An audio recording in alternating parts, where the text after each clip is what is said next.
नमस्कार मित्रांनो, आज आपण फार्मर आय डी कार्डमधील फार्मर आय डी आहे तो कसा काढायचा आहे व तो शेतकरी मित्रांना विविध योजनांचा लाभ घेण्यासाठी लागत असतो. तर तो आय डी कार्ड कसा काढायचा आहे हे आपण आज आपल्या व्हिडिओच्या माध्यमातून पाहणार आहोत. तर चला आपण व्हिडिओला सुरुवात करूयात.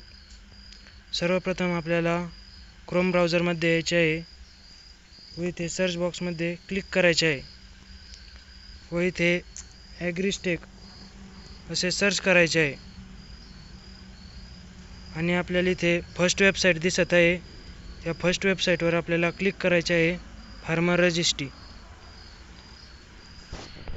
यानंतर आपल्यासमोर एक नवीन डॅशबोर्ड ओपन होईल. तर इथे पहिल्यांदा आपल्याला डॅशबोर्ड असा ऑप्शन दाखवत आहे. 2 नंबरला चेक एनरोलमेंट स्टेटस हा ऑप्शन दाखवत आहे व 3 नंबरला लॉग इन विथ CSC.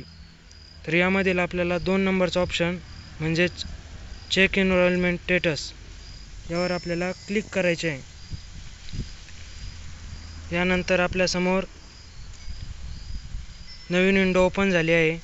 तर यामध्ये फर्स्टमध्ये दाखवत आहे एनरोलमेंट ID आणि 2 नंबरला दाखवत आहे आधार नंबर.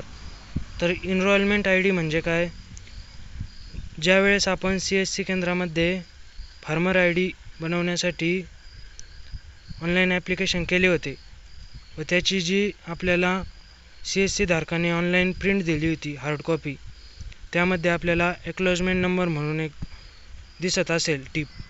तर तो एक्नॉलेजमेंट नंबर हा इथे एनरोलमेंट ID मध्ये टाकायचा आहे व तो नसेल तर आपल्याला इथे आधार नंबरवर क्लिक करायचे आहे व आपल्याला आपला आधार नंबर एंटर करून घ्यायचा आहे.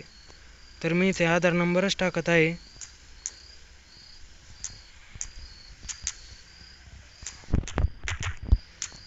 व आपला आधार नंबर टाकून झाल्यावर आपल्याला चेक या बटनावर क्लिक करायचे आहे. यानंतर आपल्याला आपला फार्मर ID व आधार नंबर दिसेल. तर इथे सर्वप्रथम आधार नंबर दिसत आहे, त्याखाली सेंट्रल ID दिसत आहे व सेंट्रल ID समोरच आपल्याला या शेतकऱ्याचे स्टेटस अप्रूव्ड म्हणून दाखवत आहे. म्हणजे या शेतकऱ्याचा फार्मर ID तयार झालेला आहे आणि हा सेंट्रल ID म्हणजेच फार्मर ID आहे.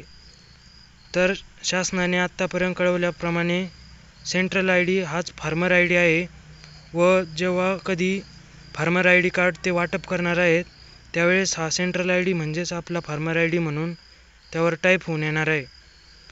तसेच आपल्याला हे चेक केल्यावर आपल्याला फार्मरचे नेम, एनरोलमेंट डेट म्हणजेच ID कधी तयार झाले, तर या शेतकऱ्याची ID 3 फेब्रुवारी 2025 रोजी तयार झाली आहे. तसेच आपल्याला इथं अप्रूव्ह रजिस्ट्रेशन डेट पण दिसत आहे. तर या शेतकऱ्याचे अप्रूव्ड झाल्यामुळे इथं अप्रूव्ड डेटच दाखवत आहे. तसेच अशाच नवनवीन माहिती व नवीन योजना जाणून घ्यायच्या असतील तर आपल्या चॅनलला आत्ताच सबस्क्राईब करा.